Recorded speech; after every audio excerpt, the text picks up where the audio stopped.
Give back what you stole. Judith, my stepmother, shrieked, her voice reverberating through the Westbrook Hotel's grand ballroom. You took Pamela's rightful inheritance. The chandelier's glow seemed to fade as every guest turned to me, my heart racing, champagne glass nearly slipping from my grasp. I'm Venus Carter, a 31-year-old pianist thrust into running my father's manufacturing company. An hour ago I'd arrived at Judith's 55th birthday gala, hoping to bridge our divide. It had been a year since my father's death and the strain between us was oppressive. Her invitation had seemed like a peace offering. I was gravely mistaken, it was a trap. That company was meant for Pamela. Judith stormed toward me, her words igniting murmurs among the crowd. Houston's business elite, clients, suppliers, community leaders I'd worked with for months, stared with shock and growing disdain. You manipulated your dying father. I scanned for a sympathetic face but found none. That's not true, I said, my voice faint. Dad's will was explicit. Judith cut in. He wanted his true daughter, not a piano-playing drifter who rarely showed up. Tears stung my eyes. I'd toured as a musician off and away and the guilt haunted me, but her public attack was crushing. Pamela, my stepsister, stood behind her, smirking, having shown no interest in the business while Dad lived, yet now nodding at her mother's accusations. She's right, someone whispered nearby. Strange how she appeared when Thomas fell ill, another added. The room closed in as murmurs turned hostile. Someone booed. You should leave, Judith said calmly, victorious. No one wants a thief here. Legs shaking, I headed for the exit, resolve hardening. I wouldn't let this stand. In my car, tears flooded as I gripped the steering wheel, the humiliation searing. These weren't strangers. They were Houston's business community whose respect I'd earned over a year. My father, Thomas Carter, built Carter Manufacturing from scratch over 40 years. He married Judith when I was 15, bringing her and 12-year-old Pamela into our lives after my mother's death. Judith played the devoted wife while Dad lived, but everything shifted when he was diagnosed with cancer 3 years ago. I recalled sitting by his hospital bed, his frail hand in mine. Venus, he'd said, voice weak but firm, you have a business mind Pamela lacks. She's bright but doesn't care about the company. You do. You analyze, you understand what drives success. He squeezed my hand. I'm leaving it to you. Promise you'll protect it. I quit touring to fulfill that vow. Initially, Judith and Pamela seemed to accept the will, but soon began undermining me. Subtly at first, then overtly. Tonight was their public assault to ruin me. My phone buzzed with a text from Bernard Wesley, Dad's longtime attorney and will executor. Heard what happened. You okay? Call me. I dialed, voice trembling, recounting the gala. This is outrageous, Bernard said, indignant. Judith knows your father was lucid when he wrote that will. We have video proof. She's lost 3 challenges already. They all believe her, Bernard, I whispered. They think I'm a thief. After a pause he asked, got your laptop? In my trunk, I said, puzzled. Meet me at my office in 30 minutes. If Judith wants this public, we'll show the full truth. Every document, filing and proof your father left to protect you. A spark of resolve flared. I'll be there in 20, I said, starting the car. Bernard's office was lit when I arrived downtown. He buzzed me in, surrounded by binders. Your father anticipated this, he said, gesturing to labeled files. He was strategic, always steps ahead. As he sorted documents, I paced, anger overtaking shame. Why go public? She's lost in court. What's her goal? Control, Bernard replied. Judith thrives on appearances. If she can't win legally, she'll turn the business community against you to force you out. She's winning, I muttered, recalling hostile stares. Not for long, Bernard said, handing me a USB drive. This has your father's video testimony from 3 months before his death, recorded to block Judith's competency claims. He showed me files. Pamela's repeated refusals to engage in the business, my remote management courses, our weekend strategy sessions when I was home. There's more, he said. Financials showing your 22% growth, employee letters praising your leadership, board minutes where you offered Pamela a director role she rejected as boring paperwork. A plan formed. Is your color printer still fast? I asked. Bernard grinned. Plenty of binders too. We worked an hour compiling evidence into presentation binders for each gala table. Court rulings, financials, employee testimonials. Bernard called 3 attorney colleagues to join us at the hotel for credibility. This isn't just about tonight, he said. It's about locking in your leadership for good. I nodded. Dad said in business you don't just defend, you respond so overwhelmingly your opponent regrets challenging you.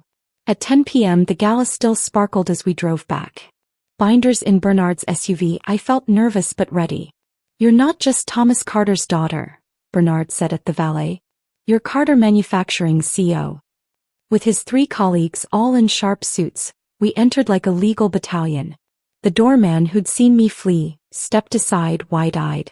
Inside the gala hummed, clinking glasses, perfume, a string quartet. My entrance silenced nearby tables, the quiet spreading. Judith, near the cake, looked triumphant until she saw me, her smile vanishing. Pamela whispered urgently, clutching her arm. Ladies and gentlemen, Bernard boomed. I'm Bernard Wesley, Thomas Carter's attorney and estate executor. There's been a misunderstanding about Carter Manufacturing we must clarify. The quartet stopped. All eyes turned to us. Serious accusations were made against Venus Carter, the rightful CEO, he said as his colleagues distributed binders. I took the stage, a musician handing me the microphone. 2 hours ago I was called a thief and manipulator, booed out of this room, I said, voice steady. My stepmother Judith orchestrated that. She didn't mention her 3 failed legal challenges to my father's will. Bernard projected court documents on a screen. She lost because Dad's wishes were clear and binding. Judith moved toward me but 2 attorneys blocked her. Before I speak, hear from my father, I said. Bernard played the USB video. Dad appeared, frail but sharp, in his study. Gasps filled the room at his weakened state. I'm Thomas Carter, he said, voice raspy but resolute. Recording this March 15th last year with Bernard Wesley and Dr. Catherine Wilson, who certified my mental competence. The camera showed them, then returned to Dad. I'm leaving Carter Manufacturing to my daughter, Venus. Despite her music career, she's studied the business, taken courses and shown strategic brilliance. Clips played, me with Dad at the factory reviewing plans, meeting clients. My stepdaughter, Pamela, declined involvement, saying she had no interest in boring industrial parts. Footage showed her saying it at a dinner and rejecting a management role. I love both my daughters, Dad continued, but Venus has the passion to lead. I'm of sound mind. Dr. Wilson confirmed his competence. The video ended and I faced the room. Since taking over, I've grown revenue 22%, added 17 jobs, and avoided layoffs despite losing a major contract. Bernard displayed financials. Page 12 has employee letters supporting my leadership. Page 15 shows Pamela's rejected director offer, calling factory work a waste of time. Guests glanced at Pamela, her face crimson. The final section details 3 court rulings rejecting Judith's claims, with medical proof of Dad's competence. I set the microphone down, facing Judith. You said I stole what isn't mine, but these documents prove Carter Manufacturing belongs with me. I addressed the crowd. You were misled tonight, reacting to half a story. I don't blame you, but please review the evidence before judging further. The room's hostility dissolved into unease. Gregory Thompson, our biggest client CEO, stood. Venus, I apologize. I should have questioned those accusations. Others flipped through binders, murmuring. Slow applause started spreading. Judith pushed past the attorneys, hissing, This is my birthday and you've made it a corporate stunt. This is why Thomas shouldn't have chosen you. You lack class.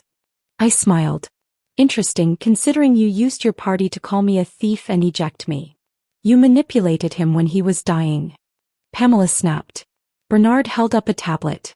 Hospital and hospice logs show Venus visited 83 times in Dad's final 6 months. Pamela 12, Judith 37. Pamela froze. The company was for our future. Judith said, dropping pretense. Thomas promised we'd be secure. And you are, I replied. Dad's trusts ensure your financial stability, but not control of his life's work. He knew what that would mean. Judith, furious, grabbed Pamela and stormed out, yelling, This isn't over. Bernard called, Further challenges will be deemed vexatious, with sanctions sought. As they left, the room relaxed. Guests offered apologies and congratulations. Edward Winters, Dad's retired CFO, squeezed my hand. Thomas was right, you've got his grit. He said you had your mother's talent and his business mind. Tears welled, not from shame but gratitude. Thank you, Edward. Bernard smiled, satisfied as his team collected binders. What now? He asked. I straightened. I network. I'm not just Thomas Carter's daughter. I'm Carter Manufacturing's CEO. 6 months later, that night reshaped my life. It redefined how Houston's business community saw me and how I saw myself. Returning with evidence transformed me. Carter Manufacturing thrives. New opportunities from gala guests, doubled orders from Thompson, 3 returning clients, 32 new employees and an Austin facility. Pamela unexpectedly asked for a job, her mother's legal battles draining her savings. Against Bernard's advice, I gave her an entry-level marketing role. She's shown surprising skill, and while we're not close, we share professional respect. Judith moved to Phoenix, chasing a new wealthy target, and we haven't crossed paths. Music, once my identity, has shifted. The piano was my refuge through childhood loss and family tensions, but leading Carter Manufacturing sparked new purpose. Creating jobs, solving challenges. I still play late at night, more personally now. Last month, I launched the Thomas Carter Foundation, bringing music education to Texas schools and mentoring young entrepreneurs, blending my passions. At its launch, I played Dad's favorite Chopin nocturne on a grand piano in our factory, surrounded by employees whose jobs he built and I protect. I felt him there. Inheritance isn't just ownership. It's carrying forward the best of those we've lost while adding our own mark. Houston's business community, once hostile, now lauds Carter Manufacturing's innovation and ethics. Pamela's finding her path, and I found harmony between the artist I was and the leader I am. Dad was right. Some legacies are earned, not stolen.